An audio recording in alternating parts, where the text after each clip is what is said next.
Hello, good evening, friends. In a previous class, we seen some point related to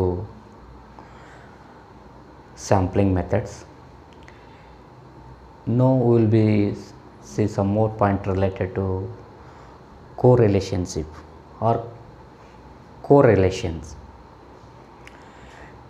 ಈ ಕೋರಿಲೇಷನ್ದಲ್ಲಿ first of all we have to know about what you mean by relationship. A relationship means there is a connection between two items.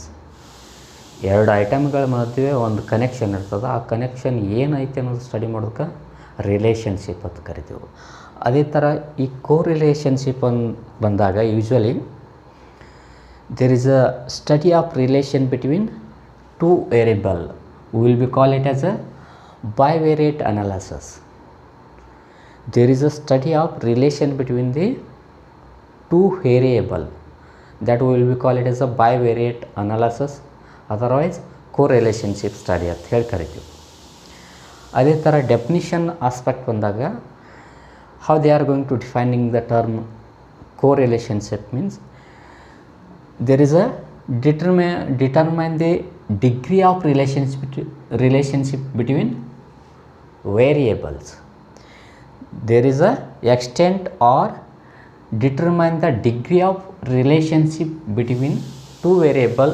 We will be call it as a correlationship according to Ya-Kun Chu.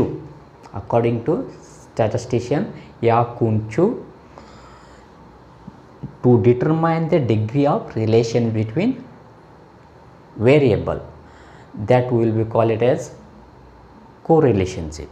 Okay, usually ಕೋರಿಲೇಷನ್ಶಿಪ್ಪನ್ನು ನಾವು ರೂಟೀನಾಗಿ ನಮ್ಮ usual ಲೈಫಲ್ಲಿ study ಮಾಡ್ಕೊತ ಹೋದಾಗ ಒಂದ್ರ ಮೇಲೆ ಒಂದು ಡಿಪೆಂಡ್ ಇರ್ತದೆ. If we are going to be hard study we will be get a more marks, then we will be get a good job. It means hard study, hard work will be give good result. ಈ ಥರ ಯಾವ ಥರ hard work ಮಾಡ್ತೀವಲ್ಲ ಅದು ರಿಸಲ್ಟನ್ನು ಚಲೋ ತಂದು ಕೊಡ್ತದೆ. ಅದನ್ನು ನಾವು ಏನಂತ ಕರಿತೀವಿ ಕೋರಿಲೇಷನ್ಶಿಪ್. ಒಂದ್ರ ಮೇಲೆ ಒಂದು ಡಿಪೆಂಡ್ ಅದಾವೆ. Here two variables will be coming. What are those means independent variable then dependent variable. ಈ ಇಂಡಿಪೆಂಡೆಂಟ್ ವೇರಿಯೇಬಲ್ದಾಗ ಫಾರ್ ಎಕ್ಸಾಂಪಲ್ ರೈನ್ಫಾಲ್ ತೊಗೊಂಡಾಗ ಡಿಪೆಂಡೆಂಟ್ ವೇರಿಯೇಬಲ್ದಾಗ ವೀಟ್ ಪ್ರೊಡಕ್ಷನ್ ತೊಗೋಬೋದು. ಇಂಡಿಪೆಂಡೆಂಟ್ ವೇರಿಯೇಬಲ್ಗೆ ಯಾವುದೇ ಎಕ್ಸ್ಟರ್ನಲ್ ಫ್ಯಾಕ್ಟರ್ಸು ಸೇಕ್ ಆಗ್ಬಿಡ್ದಲ್ಲ. That independent variable does not depend on other factors. Itself will be going to be change and make the alternative changes in a dependent variable. ಈ independent ವೇರಿಯೇಬಲ್ಲ rainfall ತೊಗೊಂಡಾಗ rainfall ತನ್ನಷ್ಟಕ್ಕೆ ತಾನು ಆಗ್ತಾ ಹೋಗ್ತಾ ಇರ್ತದೆ, ಸೀಸನಲ್ ವೈಸ್ ಆಗ್ತಾ ಹೋಗ್ತಾ ಇರ್ತದೆ. ಚಲೋ ಮಳೆ ಆಯಿತು ಅಥವಾ ಹೆಚ್ಚಿಗೆ ಮಳೆ ಆಯ್ತಲೂ ನಮಗೆ ಬರುವಂಥ ಫಸಲುಗಳು ಅಥವಾ ಫಲಗಳು ಹೆಚ್ಚಿಗೆ ಆಗ್ತಾವೆ. ವೀಟ್ ಪ್ರೊಡಕ್ಷನ್ ಆಗ್ತವೆ, ರೈಸ್ ಪ್ರೊಡಕ್ಷನ್ ಆಗ್ತವೆ, ಇವೆಲ್ಲ ಹೆಚ್ಚಿಗೆ ಆಗ್ತಾವೆ. ಇಲ್ಲಿ ಡಿಪೆಂಡೆಂಟ್ ವೇರಿಯೇಬಲ್ಲ ನಾವು ವೀಟ್ ಪ್ರೊಡಕ್ಷನ್ ಇರ್ತದೆ. ಇದು ವೀಟ್ ಪ್ರೊಡಕ್ಷನ್ ಏನಂದ್ರೆ ಮಳೆ ಆಧಾರಿತವಾಗಿದೆ. ಮಳೆ ಹೆಚ್ಚಿಗಾಯಿತು ವೀಟ್ ಪ್ರೊಡಕ್ಷನ್ ಹೆಚ್ಚಿಗೆ ಆಗ್ತದೆ. ಅಂದರೆ ಇದು ಮಳೆ ಮೇಲೆ ಡಿಪೆಂಡ್ ಆಗ್ಯದ. ಮಳೆ ಆಗೋದು ಇಂಡಿಪೆಂಡೆಂಟ್ ವೇರಿಯೇಬಲ್ಲ. ಆದರೆ ಮಳೆ ಹೆಚ್ಚಿಗಾಯ್ತಲೂ ಹೆಚ್ಚಿಗೆ ಪ್ರೊಡಕ್ಷನ್ ಬರುವಂಥ ಗೋಧಿ ಅಥವಾ ವೀಟ ಇದು ಡಿಪೆಂಡೆಂಟ್ ವೇರಿಯೇಬಲ್, ಟೂ ವೇರಿಯೇಬಲ್. ಈ ಇಂಡಿಪೆಂಡೆಂಟ್ ವೇರಿಯೇಬಲ್ಲ ಡಿಪೆಂಡೆಂಟ್ ವೇರಿಯೇಬಲ್ ನಡಬರ್ಕ ಯಾವ ಥರ ರಿಲೇಷನ್ಶಿಪ್ ಐತಿ ಅದನ್ನು ಸ್ಟಡಿ ಮಾಡೋದು ಕೋರಿಲೇಷನ್ಶಿಪ್ ಅಂತ ಹೇಳ್ಕರ್ತೀವಿ. ಈ ಕೋರಿಲೇಷನ್ಶಿಪ್ಪನ್ನು ನಾವು ಡಯಾಗ್ರಾಮೆಟಿಕ್ಕಾಗಿ ಸ್ಟಡಿ ಮಾಡ್ಬೋದು with the help of scattered diagram. ಈ ಸ್ಕ್ಯಾಟರ್ಡ್ ಡಯಾಗ್ರಾಮ್ದಾಗ ಸ್ಟಡಿ ಮಾಡುವಂಥ ಇಂಡಿಪೆಂಡೆಂಟ್ ವೇರಿಯೇಬಲನ್ನು ಡಯಾಗ್ರಾಮ್ ಮೂಲಕ ಈಸಿಯಾಗಿ ಸ್ಟಡಿ ಮಾಡೋದಕ್ಕೆ ಸ್ಕ್ಯಾಟರ್ಡ್ ಡಯಾಗ್ರಾಮ್ ಸ್ಟಡಿ ಅಂತ ಕರಿತೀವಿ. ಇಲ್ಲಿ ಏನು ಮಾಡ್ತಾರೆ, there is a drawing of graph. ಒಂದು ಆ್ಯಕ್ಸಿಸ್ದಾಗ ಎಕ್ಸ್ ತೊಗೋತಾರೆ, ಒಂದು ವೇರಿಯೇಬಲನ್ನು ಎಕ್ಸ್ ಆ್ಯಕ್ಸಿಸ್ ಮೇಲೆ ತೊಗೋತಾರೆ, ಇನ್ನೊಂದು ವೇರಿಯೇಬಲನ್ನು ವೈ ಆ್ಯಕ್ಸಿಸ್ ಮೇಲೆ ತೊಗೋತಾರೆ. ಯಾವ ಥರ ಎಕ್ಸ್ ಆ್ಯಕ್ಸಿಸನ್ನು ಹೆಚ್ಚಿಗೆ ಮಾಡ್ತಾರೆ ಅದೇ ಥರ ವೈ ಆ್ಯಕ್ಸಿಸ್ದಾಗ ಏನು ಚೇಂಜಸ್ ಆಗ್ತದೆ ಅದನ್ನು pair of changes they are going to be plot on the graph. ಒಂದು ಡಾಟ್ ಇಡ್ತಾರೆ. ನೆಕ್ಸ್ಟ್ ಹೆಚ್ಚಿಗೆ ಮಾಡ್ತಾರೆ, ರೇನ್ ಮತ್ತು ಹೆಚ್ಚಿಗೆ ಆಗ್ತಿಲ್ಲೋ ವೀಟ್ ಪ್ರೊಡಕ್ಷನು ಹೆಚ್ಚಿಗೆ ಆಗಬೇಕು, ಅದನ್ನು ಡಾಟ್ ಇಡ್ತಾರೆ.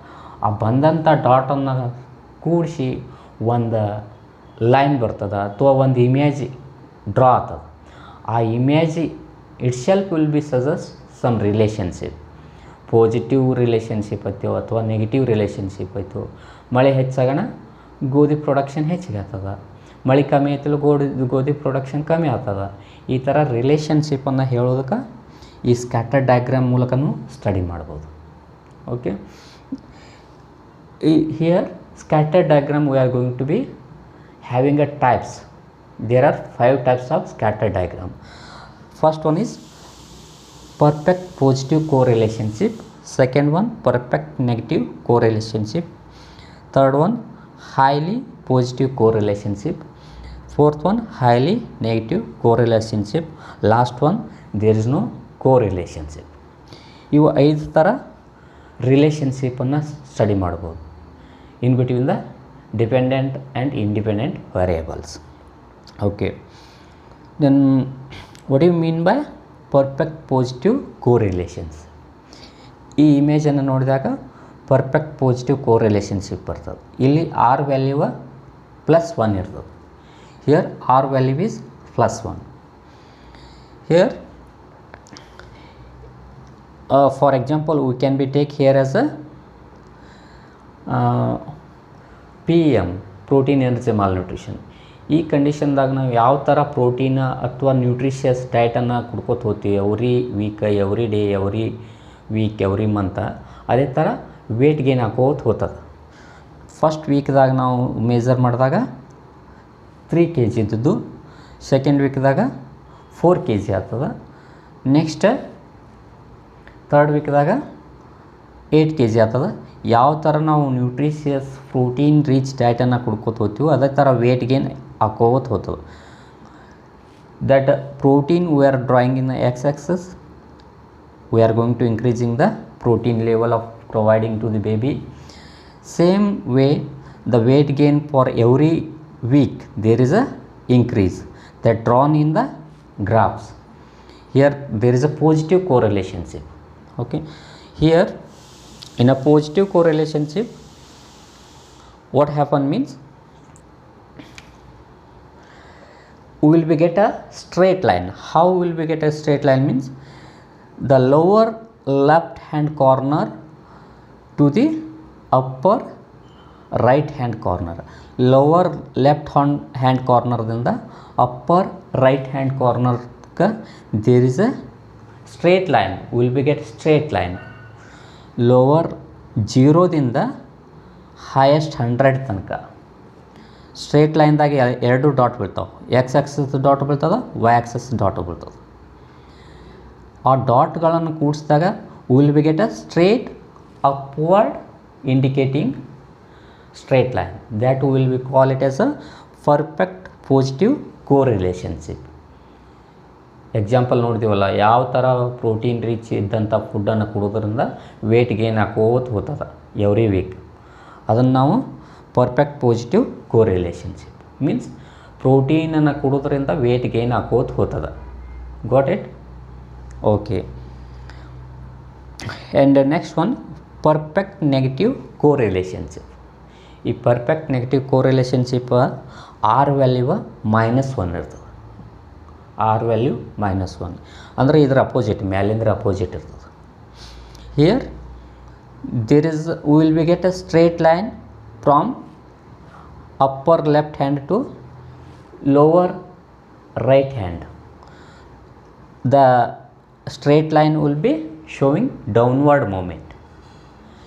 That type of dot we are getting means that will be call it as perfectly negative correlationship.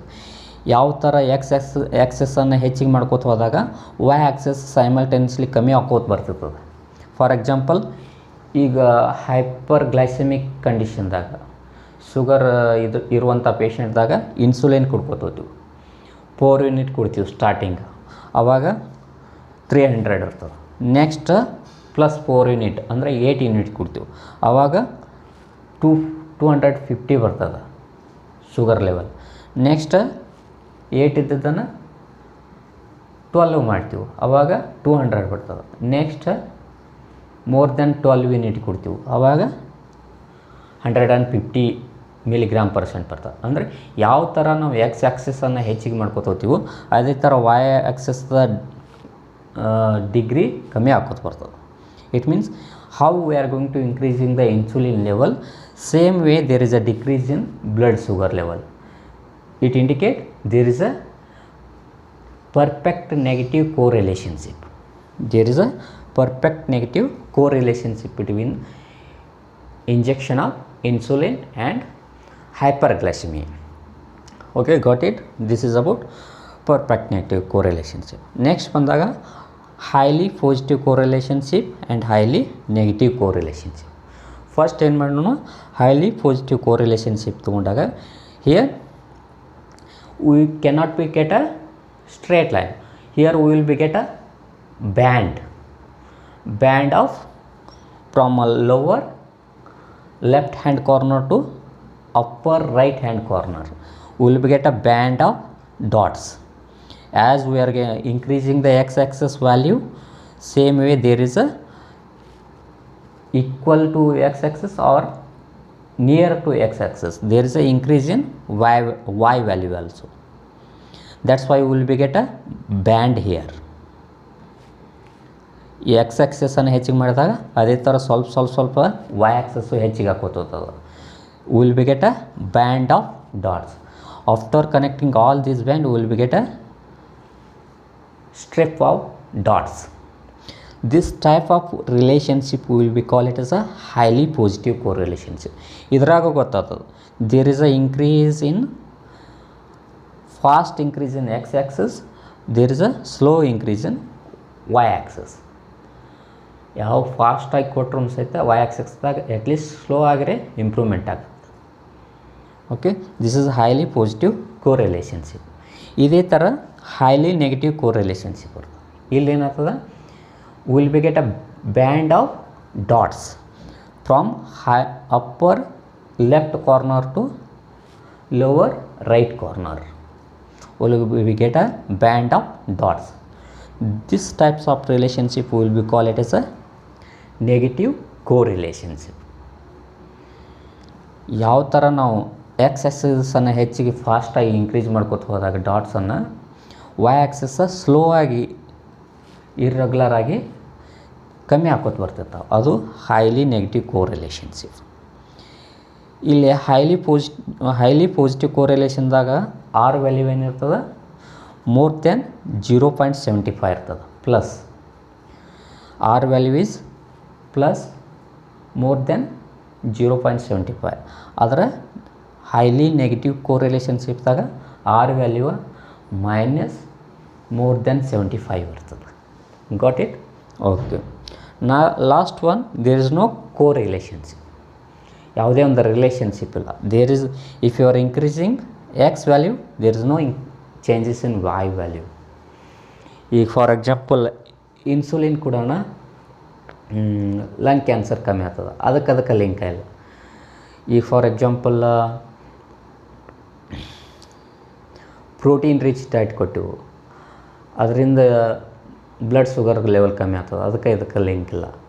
ಹಿಂಗೆ ಲಿಂಕ್ ಇರಲಾರ್ದು ಇದ್ದು ಅಲ್ಲೋ ಡಿಪೆಂಡೆಂಟ್ ಇಂಡಿಪೆಂಡೆಂಟ್ ವೇರಿಯಬಲ್, ಅದಕ್ಕೆ there is no change in the relationship. There is no dots will be get. Dots in the nature will be get irregular spread wide area. X ಆಕ್ಸಿಸ್ದ dot ಒಂದು ಏರಿಯಾದಾಗ ಬಿದ್ದಿತ್ತಲೋ, Y ಆಕ್ಸಿಸ್ದ dot ಒಂದು ಇನ್ನೊಂದು ಏರಿಯಾದಾಗ ಬಿದ್ದಿರ್ತದೆ, ಇನ್ನೊಂದು ಕಾರ್ನರ್ದಾಗ ಬಿದ್ದಿರ್ತದೆ. There is no relationship. ಈಗ ಅದೇನು ಅಂತಾರಲ್ಲ, ಎತ್ತಿಗೆ ಜ್ವರ ಬಂದರೆ ಎಮ್ಮಿಗೆ ಬರೀ ಕೊಟ್ಟಿರ್ತಾರೆ, ಹಂಗೆ ಅದಕ್ಕೇನು ಸಂಬಂಧ ಇಲ್ಲ. ಎತ್ತಿಗೆ ಜ್ವರ ಬಂದಾಗ ಎತ್ತಿಗೆ ಕೊಡಬೇಕು, ಅದಕ್ಕೆ ಕೊಡಲಿಕ್ಕೆ ಎಮ್ಮಿಗೆ ಕೊಟ್ಟರೆ ಅದಕ್ಕೇನು ಉಪಯೋಗ ಆಗೋದಿಲ್ಲ. There is no result. That type of relationship will be call it as there is no correlationship between variables. Okay, this is about scatter diagram, types of scatter diagram. ಈ ಟೈಪ್ಸ್ ಆಫ್ ಸ್ಕ್ಯಾಟರ್ ಡಯಾಗ್ರಾಮನ್ನು ಒಂದು ಸ್ಕೇಲ್ದಾಗ study ಮಾಡ್ತೀವಿ. They are going to providing a scale ಏನು ಹೇಳ್ತದೆ ಅಂದರೆ, ಇದು -1ರಿಂದ +1 ತನಕ ಸ್ಕೇಲ್ ಇರ್ತದೆ. -1ರಿಂದ +1 ತನಕ ಸ್ಕೇಲ್ ಇರ್ತದೆ. ಇಲ್ಲಿ ಸ್ಕೇಲ್ ರೀಡಿಂಗ್ ನೋಡ್ಕೊತ ಹೋದಾಗ -1 -0.75 -0.50 -0.25 ಸೆಂಟರ್ದಾಗ 0.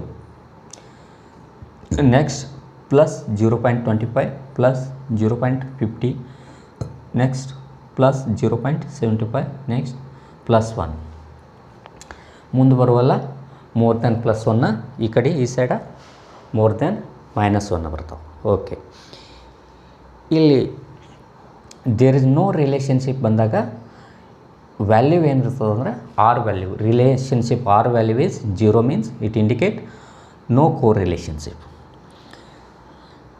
There is no correlationship. X axis ಇಂಡಿಪೆಂಡೆಂಟಾಗಿ ಹೆಚ್ಚಿಗೆ ಹಾಕೋತ ಹೋಗ್ತಿರ್ತದೆ, ವಾಯ್ ಒಳಗೆ ಏನು ಚೇಂಜಸ್ ಆಗ್ತದಿಲ್ಲ. There is no correlationship if the R value is 0. Next R value fall in between the -0.25 to +0.25. ಈ ಸ್ಕೇಲ್ದಾಗ ಬಿತ್ತಿಲ್ಲ -0.25 ಟು +0.25ದಾಗ ಬಿತ್ತಿಲ್ಲ. that will be call it as lesser degree of correlationship. ಒಂದು ಸ್ವಲ್ಪ ಏನೋ ರಿಲೇಷನ್ಶಿಪ್ ಐತಿ, lesser degree of correlationship. Okay next -25 to -75 ಅದೇ ಸೇಮ್ನ +0.25 ಟು +0.75 ಈ ಏರಿಯಾ ಬರ್ತದೆ. -0.25 ಟು -0.75 ಈ ಕಡೆ +0.25 ಟು +0.75 ಈ ಏರಿಯಾಕ್ಕೆ ಏನಂತ ಕರಿತೀವಿ ನಾವು ಅಂದರೆ that will we call it as moderate degree of correlationship. ಈ ಏರಿಯಾವನ್ನು ನಾವು ಈ ಎರಡು ಸೈಡ್ ಏರಿಯಾನ moderate degree of correlationship, either maybe positive moderate degree correlationship or negative moderate degree correlationship. Negative value ಬಂತಲೋ -0.25 ಟು -0.75 ಬತ್ತಲೋ negative moderate degree of correlationship ಕರಿತೀವಿ.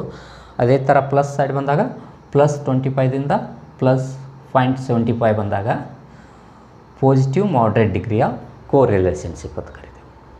Okay, ಅದಾದ ಬಳಿಕ ನೆಕ್ಸ್ಟ್ ಏನು ಬರ್ತದೆ -0.75 ಟು -1 ಈ ಸೈಡ +0.75 to +1. In between this scale we will call it as high degree of correlationship. Higher degree of positive correlationship and higher degree of negative correlationship based on the negative side or positive side. Next ಬಂದಾಗ if the R value is more than -1 that will be call it as perfect negative correlationship. Perfect negative correlationship. ಅದೇ ಥರ R value is more than +1 ಇತ್ತಲೋ perfect positive correlationship. This is how we are going to identifying and giving a result to the relationship. ಬಂದಂಥ R value ಮೇಲೆ ನಾವು ರಿಲೇಷನ್ಶಿಪ್ಪನ್ನು ಕಂಡುಹಿಡಿತು. Perfect positive ಆಯಿತು, perfect negative ಆಯಿತು, ಹೈಲಿ ಪಾಸಿಟಿವ್ ಆಯಿತು, highly negative ಇತ್ತು, ಮಾಡ್ರೇಟ್ ಪಾಸಿಟಿವ್ ಇತ್ತು, ಮಾಡ್ರೇಟ್ ನೆಗೆಟಿವ್ ಇತ್ತು, ಲೆಸ್ಸರ್ ಡಿಗ್ರಿಗೆ ಕೋರಿಲೇಷನ್ಶಿಪ್ ಆಯಿತು ಅಥವಾ ನೋ ಕೋರಿಲೇಷನ್ಶಿಪ್ ಆಯಿತು. ಇದನ್ನು ಸ್ಟಡಿ ಮಾಡ್ತೀವಿ. This is how we are going to studying the correlationship. ಈ ಕೋರಿಲೇಷನ್ಶಿಪ್ ಬಂದಾಗ ಕೆಲವೊಂದು ಮೆರಿಟ್ಸ್ ಆ್ಯಂಡ್ ಡಿಮೆರಿಟ್ಸ್ ಬರ್ತಾವೆ. ಈ scatter diagram. What is the use of this scatter diagram? Merits and demerits. Merits ಬಂದಾಗ ಈ ಸ್ಕ್ಯಾಟರ್ ಡಯಾಗ್ರಾಮ್ದು first merit simple and attractive method. Simple ಇರ್ತದೆ, attractive ಆಗಿರ್ತದೆ, ಈಸಿಯಾಗಿ ಅಂಡರ್ಸ್ಟ್ಯಾಂಡ್ ಆಗ್ತದೆ. ನೆಕ್ಸ್ಟ್ ಒನ್ ಇದು ನಾನ್ ಮ್ಯಾಥಮೆಟಿಕಲ್ ಫಾರ್ಮ್. ಇಲ್ಲೇನು ಕ್ಯಾಲ್ಕುಲೇಷನ್ ಇಲ್ಲ. ಈ ಡಯಾಗ್ರಾಮ್ ನೋಡ್ರೆ ಹೆಚ್ಚಿಗೆ ಹಾಕೋತ ಹೋಗೋದ, ರಿಲೇಷನ್ಶಿಪ್ ಹೆಚ್ಚಿಗೆ ಹಾಕೋತದ. ಈ ಡಯಾಗ್ರಾಮ್ ನೋಡಿದಾಗ ಕಮ್ಮಿ ಹಾಕೋತ ಬಂದದ, ಈ ಡಯಾಗ್ರಾಮ್ ನೋಡಿದಾಗ ಒಂದು ಸ್ವಲ್ಪ ಹೆಚ್ಚು ಕಮ್ಮಿ ಹಾಕೋತ ಹೋಗ್ಯದ, ಈ ಡಯಾಗ್ರಾಮ್ ನೋಡಿದಾಗ ಕಮ್ಮಿ ಹಾಕೋತ ಬಂದದ, ಹೆಚ್ಚು ಕಮ್ಮಿ ಹಾಕೋತ ಬಂದದ. ಇಲ್ಲಿ ನೋಡಿದಾಗ ಇದ್ರಾಗ ಏನು ರಿಲೇಷನ್ಶಿಪ್. ಈ ಥರ ನಾನ್ mathematically we can understand the relation between two variable. Next ನೋಡಿದಾಗ not affected by extreme value. ಇಲ್ಲಿ ಎಕ್ಸ್ಟ್ರೀಮ್ ವ್ಯಾಲ್ಯೂ ಯಾವುದೈತೆ ಅನ್ನೋದು ಕನ್ಸಿಡರ್ ಅಷ್ಟೊಂದು ಇಫೆಕ್ಟ್ ಆಗೋದಿಲ್ಲ, ಯಾಕಂದ್ರೆ ನಾವು ಡಾಟ್ದಾಗ ಯೂಸ್ ಮಾಡ್ತೀವಿ. ಇಲ್ಲಿ ವ್ಯಾಲ್ಯೂ 25 1 ಅದರ ಎಫೆಕ್ಟ್ ಅಷ್ಟೊಂದು ಆಗೋದಿಲ್ಲ. There is no affect on the extreme values. We are going to be studying with the graphs. Okay, next, it is the first step in finding out a relation between two variable. Statistical analysis ಹೋಗೋಕ್ಕಿಂತ ಮೊದಲ ಈ diagrammatic ಆಗಿ relationship glance ಆಗಿ study ಮಾಡಿಬಿಡ್ತೀವಿ. Relationship ಐತೆ ಎಲ್ಲೋ ಅನ್ನೋದು ಆ ಡಯಾಗ್ರಾಮಲ್ಲಿ ಗೊತ್ತಾಗ್ಬಿಡ್ತದೆ. Next we can be jump for the mathematical and statistical analysis, and it roughly it will be give a idea about there is a relationship, there is a negative relationship, there is no relationship. It will be give a conclusion. These are the merits. Demerits ಮಾಡಿದಾಗ ಇದು ಇದಕ್ಕೆ ಒಂದು demerits, that is it cannot be give exact value. Exact relationship ಅಥವಾ exact ವ್ಯಾಲ್ಯೂವನ್ನು ಇದು scatter diagram ಕೊಡುತ್ತೆ. This is about demerits. By this we will be complete our today class. By conclusion, today we are discussed about what you mean by correlationship, definition, two types of variables, and use of scatter diagram, what you mean by scatter diagram, and types of scatter diagram, and scale for relationship. Find out the relationship between dependent and independent variable. By this we will be complete our today class. In tomorrow classes we will be study about Carl Pearson's coefficients of correlationship. Means Carl Pearson's correlationship ಅನ್ನು study ಮಾಡೋಣ. ಬಾಯ್, thank you.